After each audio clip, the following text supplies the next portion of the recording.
Hello, this is the Roundtable. We are here to help you handle a flood of news coming in every day. With expert analysis, we provide a carefully curated collection of current affairs you need to watch and follow. Here are today's guests. We are joined by Professor Choi Hyun-jin. Welcome to the Roundtable. Thank you for having me again. We are also joined by Dr. Jo Bi-yeon. Welcome back. Thank you for the invitation. The Ulchi Freedom Shield, an annual Korea-US joint military exercise, began on Monday. This year's drill is focusing on countering North Korea's weapons of mass destruction. So, Professor Choi, for our viewers, could you please explain what the exercise is and what is the particular significance of the exercise this year? Okay, this exercise began from 19 through 29. And these exercises are designed to deal with the threat of North Korea, especially its weapons of mass destruction. The scenario used during this exercise is based on real-life threat from North Korea, such as missile attack, cyber attack, and also GPS jamming, and also other types of diverse threat across land, sea, and also air. So this year, about 19,000 soldiers and officers from both countries are participating in the exercise, which is about the same as in previous years. However, there are also 48 joint field maneuver exercises, which is larger than the usual, and especially the number of brigade level exercise has significantly increased from 4 last year to 17 this year.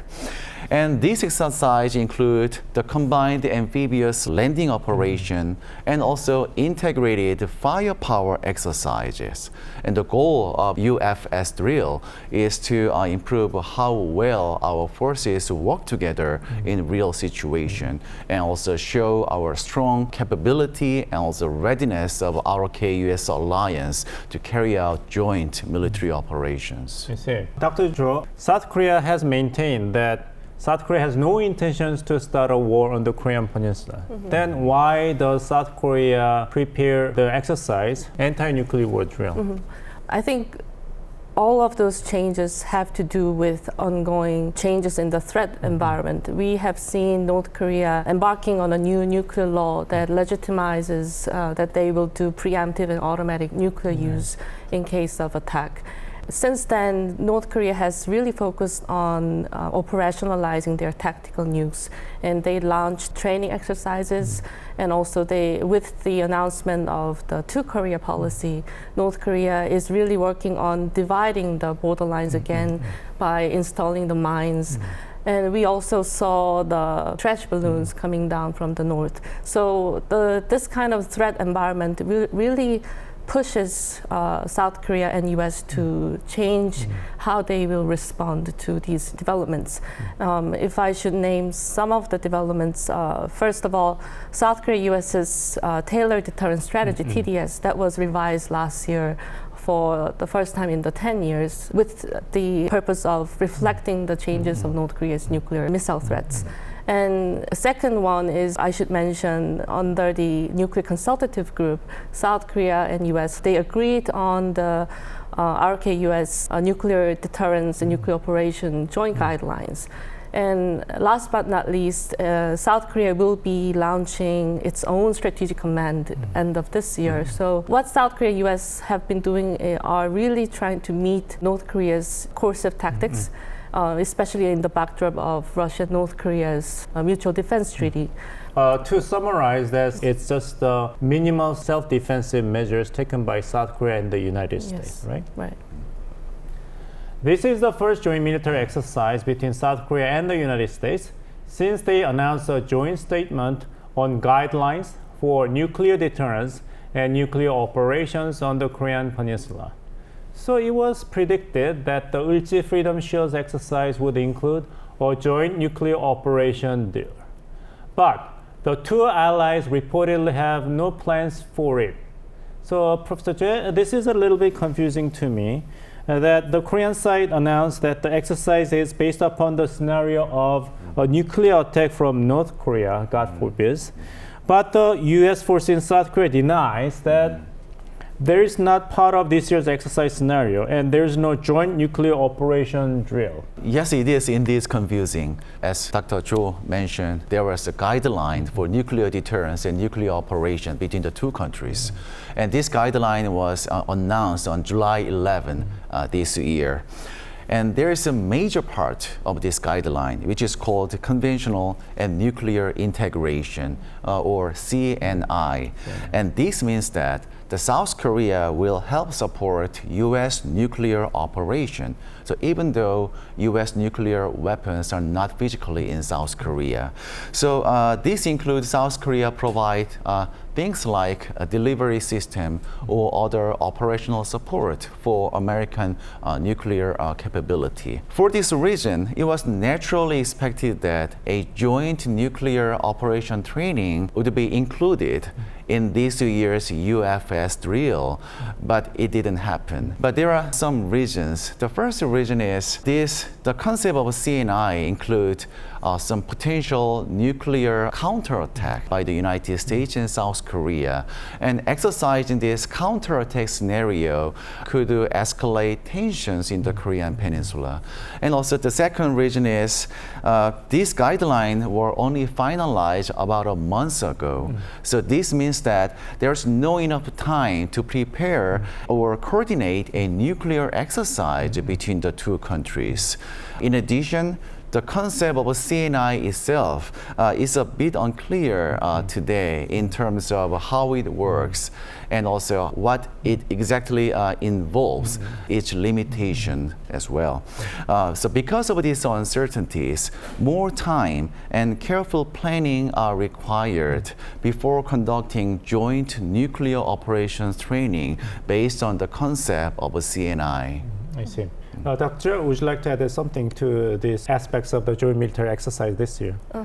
I think I would totally agree with what Professor Che mentioned. And if I add just one more thing, I think this process of launching a nuclear scenario-involved exercise between the two countries will become more materialized when South Korea establishes its STRATCOM at the end of this year, because the STRATCOM intends to be a counterpart to the US's STRATCOM, which operates the nuclear forces of the US. So in order for two countries to launch an exercise involving nuclear use scenario, I think eventually these two institutions or mechanisms should be in place in order to apply these new guidelines and exercises. It seems like the fruits of the Washington Declaration is subject to this logic of steady evolution, right? It's not this versus that, or you have 100% or 0%, but it is a process in the making based upon the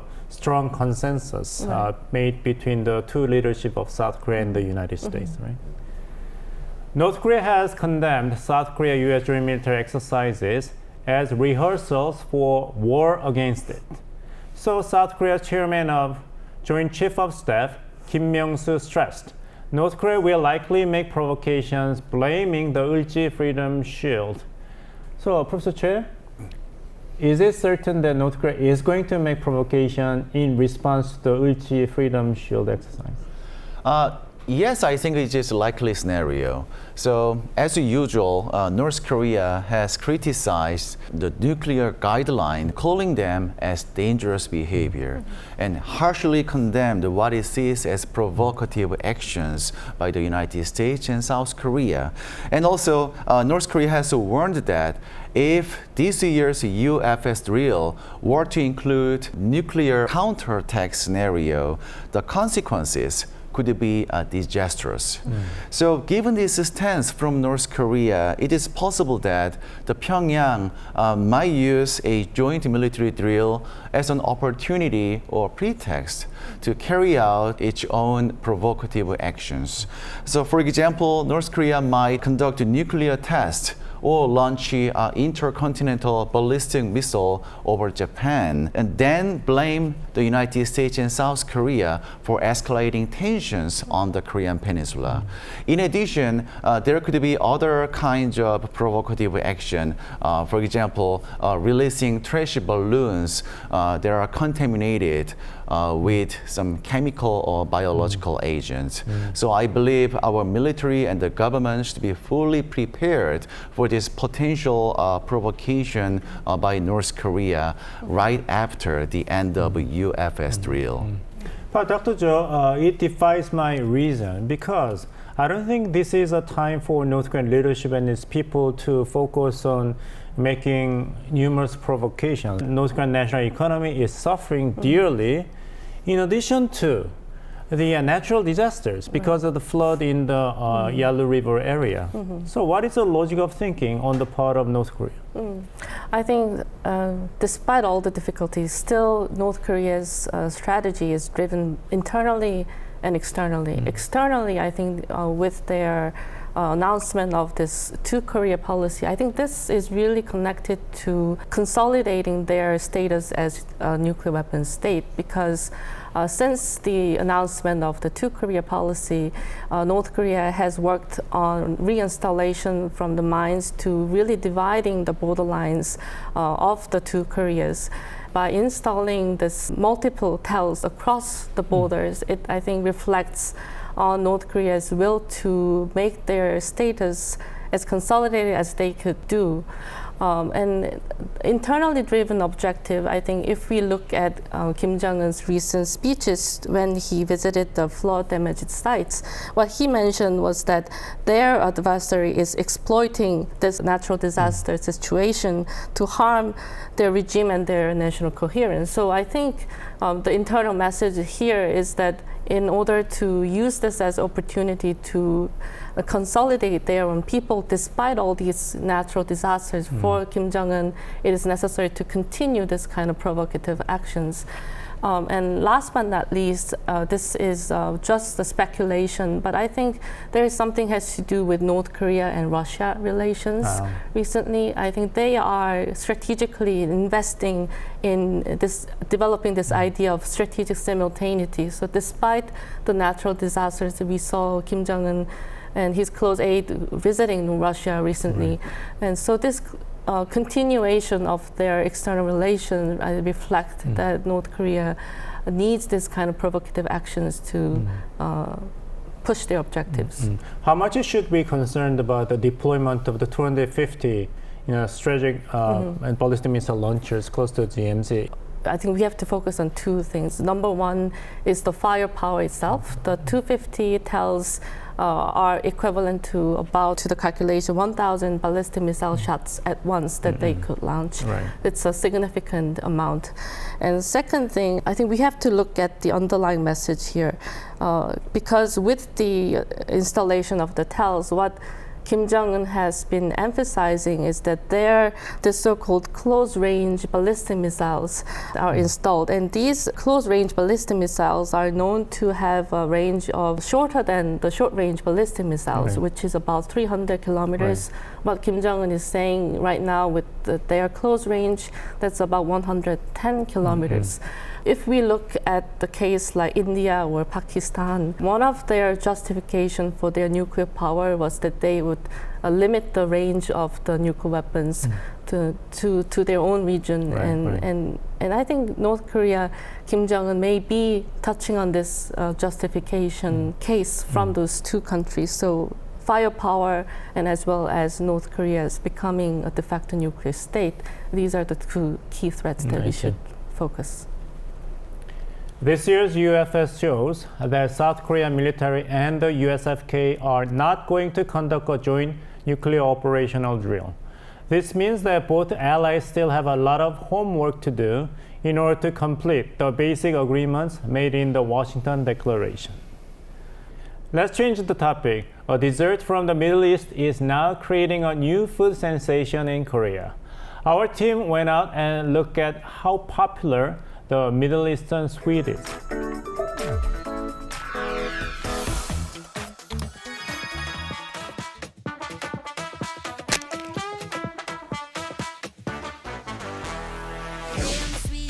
After Tangulu, mango, sago, and cookies, chocolate bars from Dubai are another viral food trend that is taking Korean dessert lovers by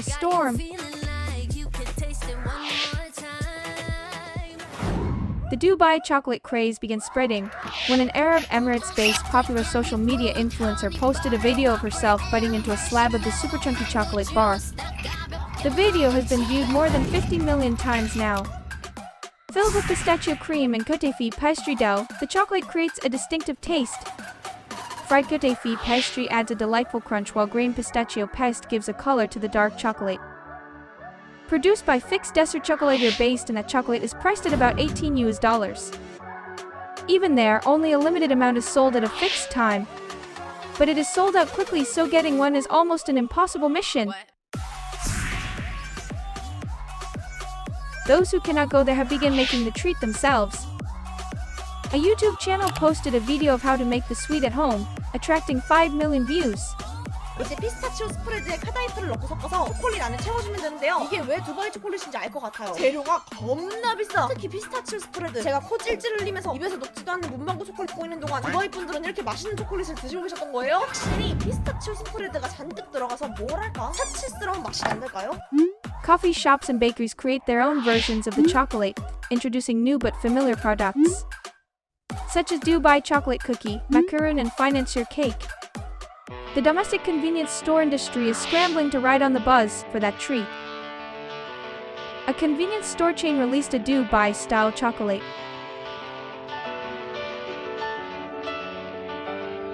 The copycat's taste is as good as the original chocolate. We went on the hunt for the chocolate. 예, 하나 나왔어요. 예. 하루에 한 대여섯 명? 예. 근데 이제 어떤 손님들은 와서 직접 물어보시는 손님이 그렇고 아니면 이제 이렇게 둘러보고 그냥 가시는 분들도 있고 오늘 10개가 특별히 처음으로 들어온 거고 이제 또 언제 들어올지는 예, 잘 모르는 상태입니다. 두바이 초콜릿을요 꼭 사셔야겠다고 싶으신 분은 그냥 매일 들러서 확인하시는 방법밖에는 지금은 없습니다. 예. With this rarity, the chocolate from the original fixed bars to copycat products are sold on online secondhand goods markets for prices 2 or 3 times higher than the original value. The chocolate is creating another viral food trend, getting dessert lovers drooling. Let's see if it is a passing fad or here to stay.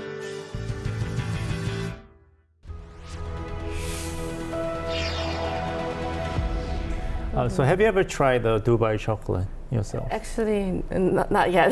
Not yet. Not yet, unfortunately, but after watching this video, I really want to try it as soon as possible. Okay. Can we say that the recent craze for the specific consumption product is some things related to the future, or it's just a short-term phenomenon? Do you know the song Ditto by New Ditto? Jeans? Right, Do you right. know Ditto? No? But the word Ditto, I remember from the movie I should know. Ghost. Oh, right? really? Me too. I like it too, right? Exactly, Right. exactly. As you said, the meaning of Ditto is me too in Me too, Latin. right. So this idea is related to the trend called Ditto consumption, which is about buying products that celebrity influencers or YouTubers mention or use. However, it is not just about copying someone else. It's about choosing products that fit your lifestyle or values, especially when they are recommended by someone you really like or trust. So this trend has developed among younger generation who are experts in social media when they become to play a bigger role in the consumer market in South Korea. So Dubai chocolate is a perfect example of Ditto consumption. So people tend to buy what others already have, probably under the pressure that I shouldn't be missed out from this trend.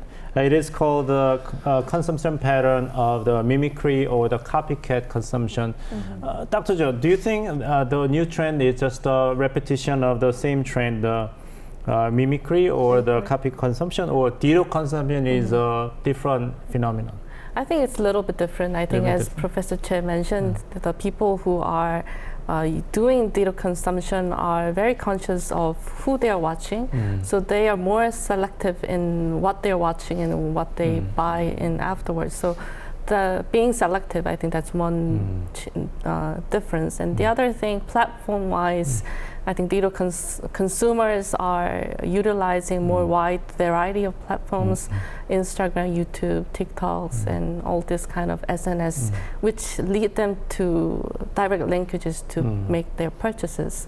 And last but not least, I think generation-wise, there is a difference. As I'm very unaware of Ditto consumption. I think it's a new phenomenon of the younger generation. I think you two made a very important observations. Like you point out the matter of the trust, right?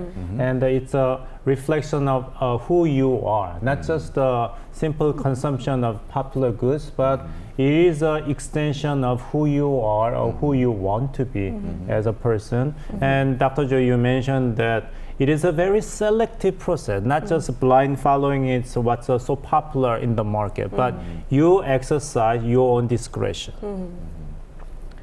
Ditto consumption is characterized with a flash in the pan fad. The fad fades quickly even before we realize. In addition to Dubai chocolate, let's talk about the fancy, Ditto consumption items. Can you imagine anything? Have you heard Ashachu? Asachu. Ashachu in Korean. Yes.